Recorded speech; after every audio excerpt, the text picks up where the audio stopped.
Brilliant, thanks everyone. I'm going to welcome directly to the stage a really fantastic panel that's going to be talking about the art and science of applying real-time data to your decision making. So we've got Abdel Halim Abdallah, formerly of the World Health Organization and Médecins Sans Frontières, and someone who has applied real-time data to some really interesting life and death situations. We have Aubrey Quinn, the former CEO of Clyde Group, who is another expert at using real-time and predictive data in public affairs and in other spaces. And we have David Sanchez, who is the director of predictive analytics at APCO Worldwide, and is excellent also at the art and science of applying data to that work. So before we jump right into the panel, I thought I'd do a really brief introduction of the problem and what we're talking about when we talk about real-time data. Very briefly, NewsWhip, the company I founded, tracks the world's media and social media and engagement with that media as it's published and as it spreads through the ecosystem. We're trying to track every meme, every idea, every story, and see what we need to pay attention to and what we don't need to pay attention to as communicators. We've built a very unusual and real-time platform because our background is in news media. I started NewsWhip as an analytics tool for newsrooms. So the AP is one of our investors. We're used by the New York Times, the Washington Post, the BBC, most global media. So the people on the other side of the table, the journalists, are using NewsWhip to see which stories they should write about and which angles of those stories are picking up. But in the last few years, especially with this more complex media ecosystem with a lot of noise, the same kind of filters and the same kind of real time that we've built for media has become very useful to many top brands and the people who are advising those brands, as well as NFPs, NGOs, and some government agencies. So we support communicators today with a very, very real-time version of monitoring, predictive capabilities, which David knows all about and regularly applies, kind of an integrated view of media and social media, because we all have these in our pockets and we don't really always care where the information came from. It flows, and we try and mirror that and get the interplay in our platform as well. And of course, at real-time and predictive alerts, which is in fact how a lot of our day-to-day usage is. People set up thresholds and get alerted when things kick off that are of interest to them. So the problem, the title here is Catching the Wave. So let's have a look at a wave and what we mean by a wave. So you may have caught this back in August when TikTok's in-app browser was discovered by a researcher that it could track users' keystrokes. Researcher tweeted about it, and the first little bump of interest kicked off. Now we're looking at two graphs here. The lower graph is media published articles per hour. You can see that's how many articles are appearing. And above, we've got engagement with that media. That's how much people are tweeting, sharing, liking, and interacting with the same story. So there's a time series there. You can see earlier on, just on the 19th of August, there was an initial blip as Forbes picked the story up. Tiny bit of engagement, everyone went to bed. And then the next day, the wave hit. The New York Times picked the story up, and it was picked up then by a lot of other outlets that morning. And you can see just lagging slightly behind that, this huge wave of public interest that kicked off. So what we think is it's not always been visible to communicators in the past when that wave is happening, how big exactly that wave is, and how to compare it with other waves.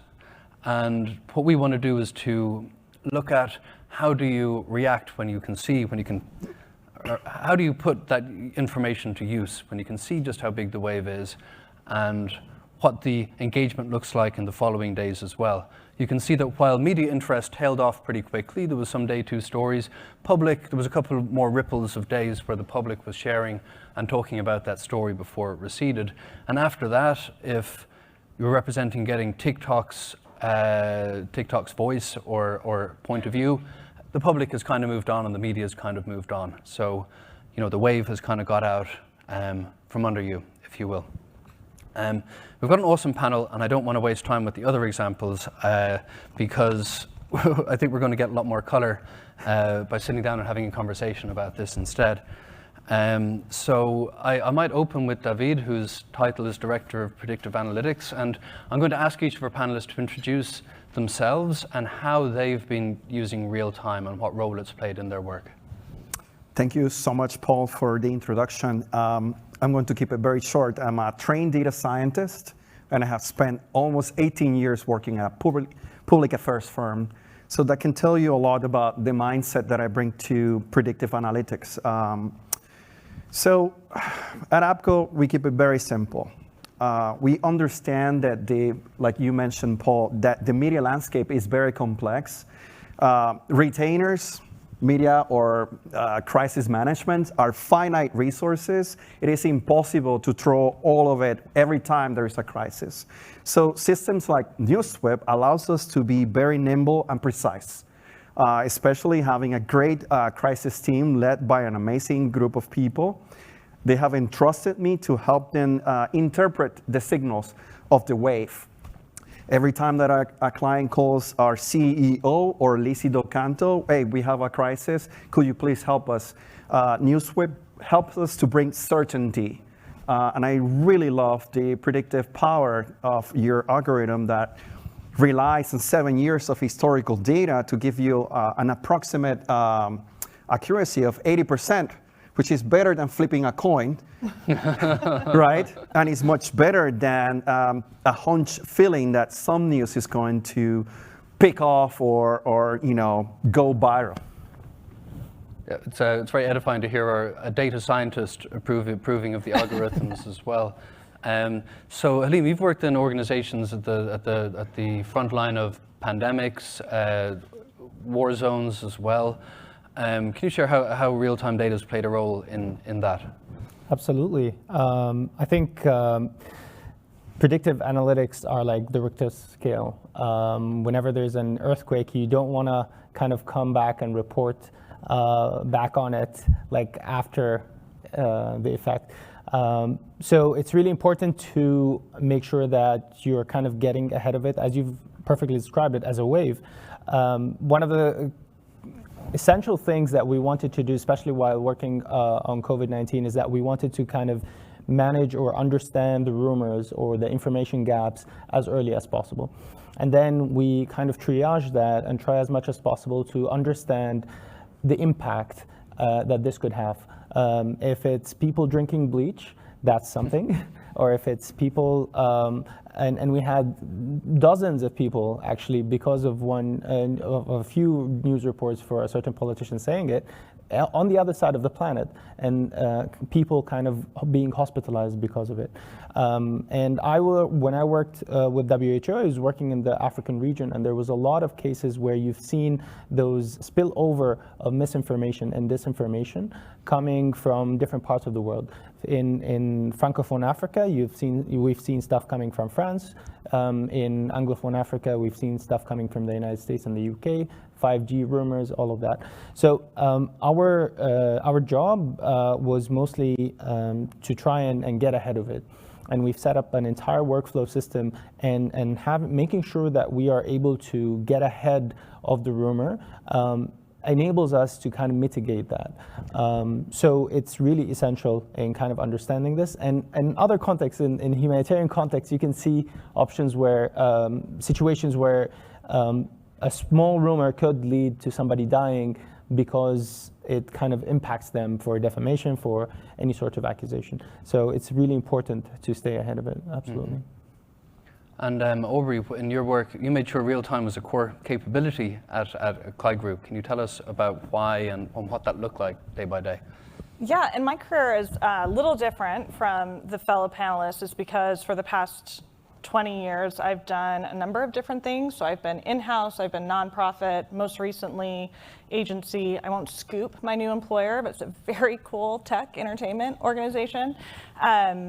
And what I have found is that over the course of my career, I've been hungry for better data and better insights. I mean, we're talking about the industry that has brought you such hits as ad value equivalency and media impressions, and who hasn't had a PR Newswire results spit out, 1 billion, 1/8 of the world has seen your news release. And so over the course of the past couple decades, I have been actively looking for and hungry for better insights, because I think PR deserves more credibility than we've often gotten in boardrooms and executive suites. And so to have data and insights, both on the front end in terms of messaging, impact, how can we really influence, to the results. From a crisis perspective, I love having NewsWhip at my disposal, because for so long, so much of my counsel to executives leadership has been my gut, my opinion, please trust me, I'm the expert.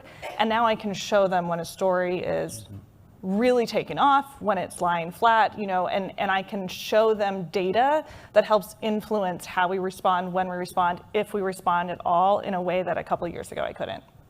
And is there an education process? Because, data, at a very basic level, this is numbers on the screen, okay, represents things happening in the world.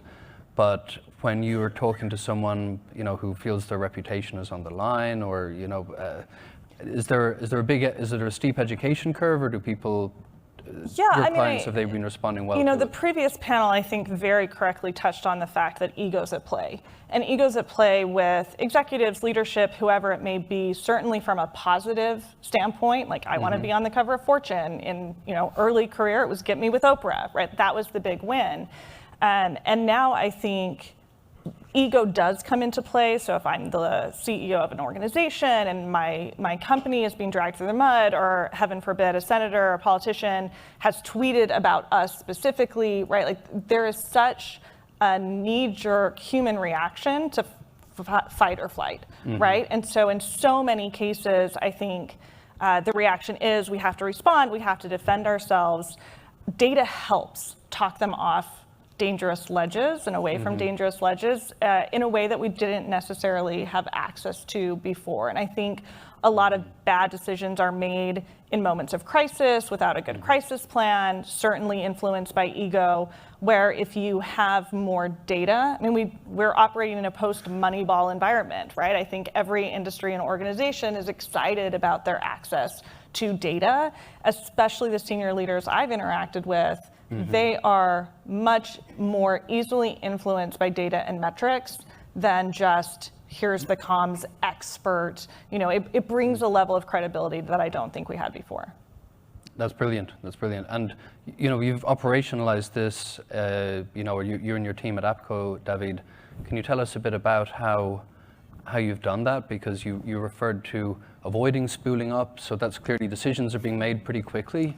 Can you tell us a bit about, from scratch, what that looks like in terms of structure? Of course, it is a moment of fragility for a lot of executives that are, I call it, old school media experts, to pop their media bubble and bring analytical, numerical analysis to the talk, right?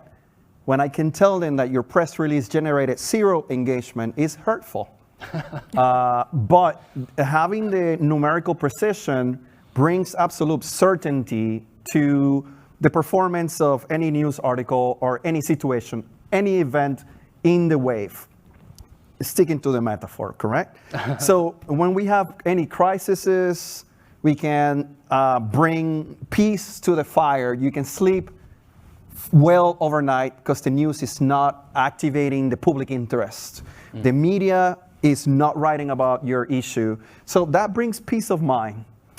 So you have to be a guinea pig, right? As a data scientist, my role is to experiment and provide values so it can be leveraged. And try it again until you have a lot of advocates and people asking me and begging me for logins for NewsWhip. That's a good one. I have to make sure that we caught that. Halim, you were referencing Francophone Africa and Anglophone Africa, different memes, and I suppose there's a narrow interpretation of meme, which are the things that Elon Musk shares, and you go, oh, Elon.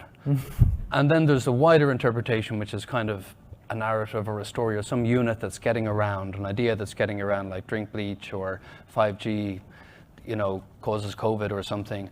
Can you tell us some more about how you would detect those, and could you predict how they were going to move from one media market to another? Because it is a kind of global media market now, thanks to social media, and I think you really were seeing that during the pandemic. Absolutely. So I can speak on two regions that I've worked on. When I was working with Doctors Without Borders, I was in the Middle East and North Africa, and with WHO, I was working on the African region, which is mostly Sub-Saharan Africa. So I think it's really interesting to see how things flow in the kind of open information environment that we're living in. I think so if we're talking about a public health event, or if we're talking about a big release or a big statement that is coming out, these are things that we know that they're coming up.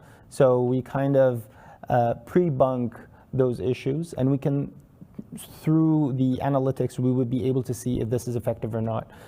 Briefing the right fact checkers, briefing the right journalists to kind of ahead of it, to stay ahead of it. But that's not always effective, and then we kind of, there is the broader international, let's say, meme culture that is out there, and that spills over with, you cannot predict where it's gonna hit next. And sometimes you see stuff that are being recycled. You can see stuff that have been popular in the beginning of the pandemic, and popping up again when there is a release for like a vaccine or like a booster or something like that. There are lots of kind of misinformation around donors of big public health agencies and chairmans of different organizations. So that's something to keep in mind. But my point is, there is this the sea of information, and we need to kind of make sure that we stay on top of the popular kind of waves that are coming out, and then trying to anticipate how are we going to respond to them in different regions. But there is no magic formula for it. There is no way, I don't think you can ask any communications professional how can we navigate the transmission of that kind of, because in the beginning of the pandemic, we called it an infodemic. And misinformation is, I mean, while it really made headlines, it was fantastic kind of catchphrase, but that's not how information flows. You know, it's not, it doesn't abide by the cycle of an epidemic where you kind of make an intervention for a public health event and then it's over. It's not gone. It's just always going to be there. And there will be malicious actors, and there will be people who are sharing it out of, you know, caring for their families and friends, and they will go ahead and share it. So social inoculation is key. Responding with clear fact checking is key. And kind of making sure that we're addressing it in the big hubs like Nigeria, for example, or like Egypt, big media markets where we know that they have high internet penetration, that there is a lot of like mobile phones and literacy rates and all these sorts of things, and the infrastructure of it, and is it in urban areas or in rural areas, all of these things come into play. Mm-hmm. And you see things spread from, you mentioned to me before, sometimes dominant like Nigeria or South Africa, and then spread out to the rest of Africa. Memes will. Yeah. If it makes it there, then absolutely, it's going to go all over the place. Yeah. So what was really good to hear there, Aubrey, is you saying that data can bring a new level of trust. Do you think that's going to change the composition of teams and of you know, what a PR agency looks like in the future, and what a communications team looks like in the future, as data plays a bigger role? I hope so. And I say that in a very optimistic way, and that I think communications and public relations can play such a meaningful role in any organization. Or an agency, as a communications agency, can reposition themselves as less of just a media relations partner or a social media partner to really tap into what the organization's goals, objectives are, issues that they're facing are, and provide a level of data and insight. I mean, a lot of what David is doing is identifying, here is an issue, how is it spreading, how is it being talked about, And that information is relevant way outside a communications team, right? So as I build communications team, I want people who understand data, certainly from a media perspective, but also from a primary research level, right? Like when we're conducting research, I want team members who understand how to read crosstabs and what are the insights there. And I think it's such an art that is often overlooked. And as David, as you mentioned, you've got these sort of old school communicator mentalities where we're thinking about this from a media relations perspective. But what a stronger, more powerful way to talk about communications from a data perspective, that here is the way people are talking about things. Maybe it's online, who are your target audiences? We're able to reach them in different ways than certainly I've been able to in my career. Like it just feels like it's changed. One of the very first projects I ever worked on, because I started at a crisis communications agency out west, was the Elizabeth Smart kidnapping. I don't know the age makeup of the audience, but this was a big deal when this young woman was taken from her home. And I think about that from a communications perspective, and I was just starting my career, so I was literally recording Good Morning America on VHS tapes, and I was clipping articles and trying to understand how are people talking about this kidnapping. And really at the end of the day, the goal was to find Elizabeth and bring Elizabeth home. That was it. But when we had to do communications and tracking and monitoring, I mean, it was so hard to do. And when I think about being able to go back and do that through the lens of with NewsWhip Spike, right, and understand how are people talking about, what is the messaging, who's talking about it, how is it spreading, is it an international story, is this something that's local? I mean, these are insights that I think having team members who not only can place stories, but can interpret them and understand them and help shape them. I mean, I really do hope that it changes the way we build communications team, because we can be so much more integral to organizations if we think bigger than I think the old school definition of what PR is and does. Mm-hmm. And David, you've been, at the forefront of this change, given, Yeah. Has that been a journey to Absolutely. As a director of predictive analytics at a absolutely major agency? And for some people that don't know, Marjorie Krause, our founder, was a school teacher. And APCO has been in existence for 38 years plus. And believe it or not, we have come through an evolution. And this is a 24/7 operation. Predictive is here to stay. And we have realized that there's no way of scaling up massive consumption of news articles, billions per day, by human hands. So our crisis teams run simulations with clients to prepare them with their crisis protocols. And we have new colleagues, which are in the form of a predictive model that alerts the team of one of the largest consumer healthcare manufacturers of the world of anything happening on any article mentioning them. Mm-hmm. With predictions if the article is going to perform or underperform for awareness. So yeah, it is here to stay, and I agree with Audrey that any PR communication functions making strategic decisions, they need to be thinking on applying predictive analytics. It's just economically sensible.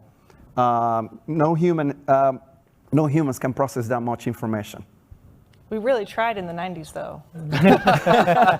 One intern at a time. We really tried. I'm imagining a photocopier printing out screenshots of tweets and someone highlighting them. That would be the... Literally measuring inches. It was a wild time in the 90s. So some things computer does better than and adding up all the numbers and pulling in the things quickly. Thankfully, that's a computer job. The interpretation and how to apply it, though, on the other side of the screen, it's very quickly, computer will start doing some dumb things. Part of the reason why we need to track so much as there is so much, and we're all joined together, and social media is causing this is kind of a surprise question, but a lot of problems in the world today as well, and there's a lot of negativity about the direction of travel on communications and media technology.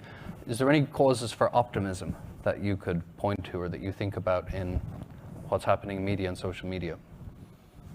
That's an open question. That is a tough one, Paul. especially on this polarized world that we live. There's always a loser and a winner, especially in the United States, and everybody knows this. I will say this, if it is news, it's unexpected, which is always bad. But I still believe that firms like APCO, like myself, taking work out of everything is like, I want to stand for the truth. And I don't have a message for anybody, but we have observed dark PR campaigns implemented by commercial activity from all parts of the world, proxies, and we want to stand against that because it damages the image of the PR professional. So I truly hope that everybody in this room and anybody thinking of joining a public affairs firm or PR, remember the tenets of human rights, that we need to stand for humanity, for something, stand for the truth. Otherwise, it's not worth it. Brilliant. Well said. Thanks, David. And Halim, you've done a lot. You've been standing in that breach with walls of misinformation, with stories from Médecins Sans Frontières as well, where you... Yeah, I think what is real for one person is not real for the other. And it could be the same family member, same teammate, a neighbor. So I think it is going to be harder and harder, and it's also kind of concerning with the Web3 and the metaverse and what's going to happen. What is the evolution of all of that? Are we going to be able to have predictive analytics in that new wave of the internet? We are definitely also looking at a digital divide, and there is definitely a gap where we have about 2 billion people not in the internet.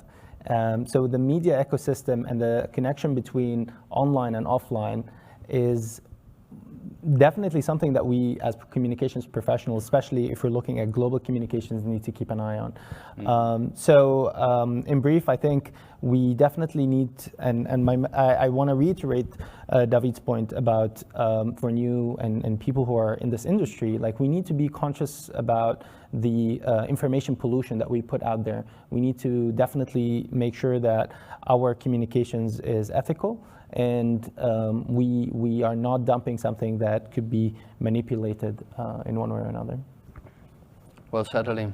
And Aubrey, my original question, we've moved on a little bit from it. Yeah, no, I am looking forward. I am wildly optimistic, and here is why. When I studied communications at college, we learned about the Tylenol case study, right? And I'm sure everyone in this room did. And when March 2020 hit and we sent our teams home and all our clients reached out, and we went from having a handful of crisis clients to every client being in crisis, they came to their PR agency, right? That is who they turned to for support. And between that and racial injustice protests, followed by a very, contested US election, to the Capitol insurrection, they came to their PR agencies. And my team was writing the words of the CEOs, right? Leaders of the country, of big business, of organizations, associations. And what I told my team at the time, as they were working, all of us were working ungodly hours because comms didn't stop, was what a privilege. What a privilege to be the voice of the leaders of the country who, when they don't know what to say, come to us to help them find the words to say, to provide comfort, to all their stakeholders, internal, external. And, most recently with Roe v. Wade, they asked us, what do we do? Right? What a gift, what a privilege to be in that position. I think communications has a seat at the table. I think we've established ourselves as credible, can't live without us. And this is our moment to do so much good if we, put ourselves there, say the right things, and help leaders make the right choices. Brilliant. So, this has been very inspiring, considering we've been talking about predictive analytics and some of the most inspiring and biggest challenges and problems today So please, I'm afraid the clock's ticked down to 0. So if you can find, or we'll be around for some questions, maybe, but I don't want to hold up the next session. Could get David in trouble if we do right.